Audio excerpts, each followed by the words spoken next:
Bururi wa Kenya ni umwe gatagati ka mabũrũri 47 gĩtarũ-inĩ kĩa Afrika ũthurĩtwo nĩ ruhonge rwa thĩ rwa ugima wa muingi WHO mũbango-inĩ wa guthomithia arigitani kwĩrutĩra cia kuhurana na ing'ũki. Thĩinĩ wa mũbango ũyũ wa mĩaka ĩrĩ andũ matanyihĩire 3,000 nĩ megũkorwo makĩamũkĩra mathomo maya ma mwanya. These trainings are completed. We will then have the 3,000 surge volunteers who will be deployable to any outbreak within the region within 24 to 48 hours. Abithaa munene kuma ministry ya ugima wa muingi ndagitari kanini kimonye ougite gututhuka gwa king'ũki gĩa COVID-19 gwakorire Kenya na mabũrũri mangĩ ma Afrika mateharĩirie. In the world, you can see it's quite obvious that epidemics are a real thing and they'll continue happening. But we want to take a proactive, we want to be proactive now and not reactive, okay?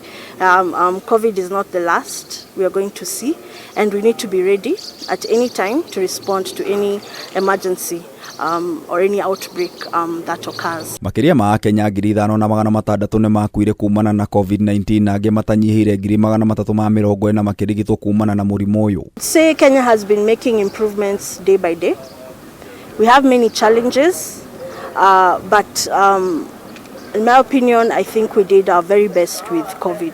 Mathomo maya nĩ mamũkĩrĩtwo na gĩkeno nĩ arĩa mateithĩkĩte kiuga nĩ makahota gũteithĩrĩria hĩndĩ ĩrĩa ing'ũki ciatuthuka. COVID cases, COVID-19 confirmed cases, the way we used to handle it and the way we train here is totally different, because we were used to discriminating them from others and handling them in a wrong way, but from this training we've been taught how best we can handle such cases and also how best we can respond to an emergency whenever it occurs.